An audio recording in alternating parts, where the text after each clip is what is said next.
2026 சட்டமன்ற தேர்தலில் திமுகவை ஆட்சியில் இருந்து அகற்றியே தீருவோம் என கங்கணம் கட்டிக்கொண்டு பாஜக செயல்பட்டு வரும் நிலையில் அதற்கான மெகா கூட்டணியை அமைக்கவும் திட்டமிட்டு வருகின்றதாம். தற்போதைய சூழலில் அதிமுக பாஜக கூட்டணி உறுதியாகி உள்ளதால் பாஜக, அதிமுக, பாமக, தேமுதிக அடங்கிய ஒரு பலமான என்டிஏ கூட்டணி உருவாகிவிட்டது என்று கூறப்படுகிறது.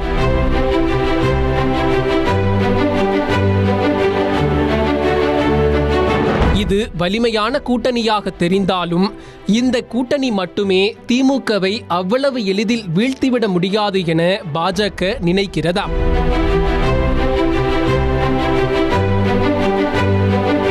ஏனென்றால் 2021 தேர்தலில் பாஜக தலைமையிலான இதே கட்சிகள் அடங்கிய அணி களமிறங்கிய போதிலும் வெற்றி பெற முடியவில்லை.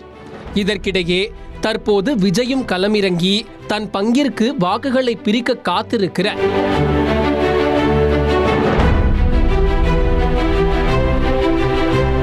எனவே திமுகவுக்கு எதிரான அனைத்து கட்சிகளையும் ஒருங்கிணைத்தால் மட்டுமே வெற்றி சாத்தியம் என்கிற உண்மையை பாஜக உணர்ந்திருக்கிறதாம்.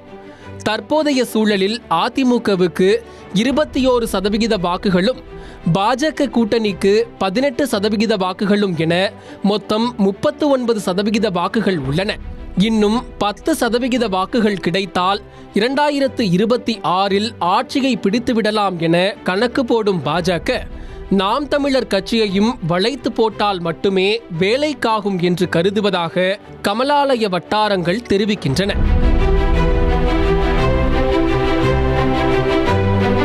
இதற்காக சில மாதங்களாகவே பல்வேறு வழிகளில் சீமானிடம் பாஜக பேச்சுவார்த்தை நடத்தி வருகிறதாம்.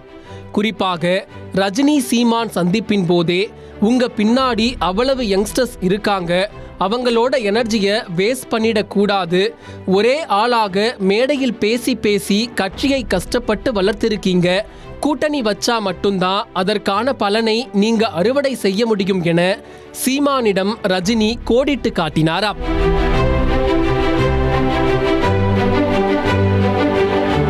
இதன் தொடர்ச்சியாக பிரபல தனியார் யூடியூப் சேனல் ஆண்டு விழாவில் சீமான் கலந்து கொண்டது தொடங்கி அண்ணாமலையுடன் மேடையை பகிர்ந்து கொண்டது, நிர்மலா சீதாராமனை சந்தித்தது என பாஜகவின் ரேடாருக்குள் வந்திருக்கிறார் சீமான் என்கின்றனர் விவரம் அறிந்தவர்கள்.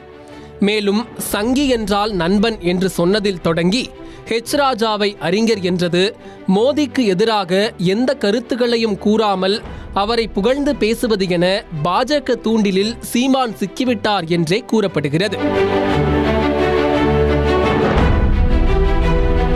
இந்த நிலையில் பாஜக கூட்டணிக்கு ஓகே சொல்லும் மனநிலையில் இருக்கும் சீமான் சில டிமாண்டுகளையும் முன்வைத்திருக்கிறாராம். அதாவது 2% குறைவான வாக்குகளை வைத்திருப்பவர்களே 10 சீட்டில்தான் பேச்சை ஆரம்பிக்கிறார்கள். நான் 10 வருடங்களாக கட்சியை ஒற்றை ஆளாக கட்டி எழுப்பி 8% வாக்குகளை வைத்திருக்கிறேன். கட்சிக்குள் எழும் எதிர்ப்புகளை சமாளிக்கவும் கட்சியின் எதிர்காலம் கருதியும் குறைந்தது 25 சீட்டாவது வேண்டும் என்று டிமாண்ட் வைத்துள்ளதாக தகவல்கள் தெரிவிக்கின்றன. மேலும் 25 தொகுதிகளின் தேர்தல் செலவுகளுக்கும் கூட்டணி சேர்வதற்குமான போனஸ் என ஸ்வீட் பாக்ஸுக்கும் கோரிக்கை வைத்திருக்கிறாராம் சீமான்.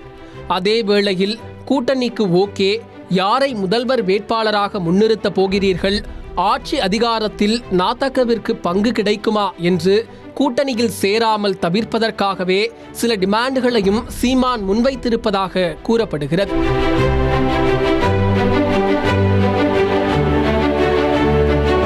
அதற்கு தமிழக பாஜகவில் புதிய தலைவர் நியமிக்கப்பட்டாலும் கடந்த காலம் போல மொத்த அதிகாரமும் அவருக்கு வழங்கப்படாது, கமிட்டி ஒன்று அமைக்கப்பட்டு அதன் மூலமாகத்தான் தொகுதி பங்கீடு உள்ளிட்ட விஷயங்கள் சுமூகமாக பேசி செய்து தரப்படும் என்று உத்தரவாதம் கொடுத்திருக்கிறார்களாம்.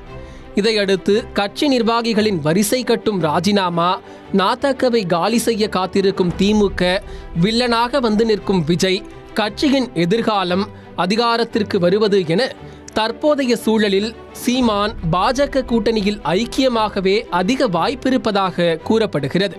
சீமானின் அடுத்தடுத்த செயல்பாடுகளும் அவர் பங்கேற்கும் மேடைகளுமே இதை வெளிப்படுத்தும் என்று கூறப்படுகிறது.